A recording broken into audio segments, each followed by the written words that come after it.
২০১৮ সালে দেশের একটি বেসরকারি চ্যানেলের পর্দায় মেগা সিরিজ হিসেবে প্রচার হয়েছিল সাত ভাই চম্পা। ৬ বছর পর তা হয়ে গেল পূর্ণদৈর্ঘ্য সিনেমা।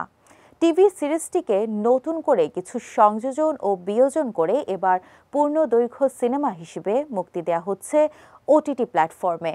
এরই মধ্যে নেওয়া হয়েছে সেন্সর বোর্ড থেকে পূর্ণদৈর্ঘ্য চলচ্চিত্র হিসেবে ছাড়পত্র। এক সংবাদ বিজ্ঞপ্তিতে ওটিটি প্ল্যাটফর্ম আইস্ক্রিন জানিয়েছে, বাংলার সেই জনপ্রিয় লোকগাথা এবার আসছে আইস্ক্রিনে। প্রথমবারের মতো ঐতিহ্যে সমৃদ্ধ ফোক ফ্যান্টাসি গল্প নিয়ে তৈরি সাত ভাই চম্পা মুক্তি দিচ্ছে এই ওটিটি প্ল্যাটফর্মটি।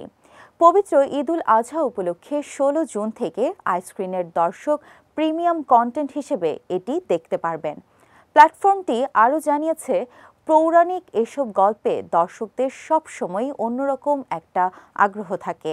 সেই গল্প সিনেম্যাটিক ছোঁয়াতে আইস্ক্রিনে মুক্তি দেওয়া হচ্ছে সাত ভাই চম্পা। বিভিন্ন রূপকথা মেশানো ঐতিহাসিক কাহিনী ফুটিয়ে তোলা হয়েছে সাত ভাই চম্পা সিনেমাটিতে, যেটি প্রথম পর্ব হিসেবে ২ ঘন্টার বেশি ব্যাপ্তির চলচ্চিত্র আইস্ক্রিনে ওয়েব ফিল্ম হিসেবে মুক্তি পাচ্ছে। পরবর্তী শেষ পর্বটিও মুক্তি দেওয়া হবে আগামীতে। সাত ভাই চম্পার বিভিন্ন চরিত্রে অভিনয় করেছেন অমিত সিনহা, সানারাই দেবী শানু, নওশাবা আহমেদ, মুনমুন আহমেদ, আহমেদ শরীফ, মানস বন্দ্যোপাধ্যায় সহ ৫২টি জোনে ২০০ শিল্পী। এটি পরিচালনা করেছেন রিপন নাগ। চিত্রনাট্য করেছেন রিপন নাগ, নাজাকাত খান, ইমতিয়াজ সচিব।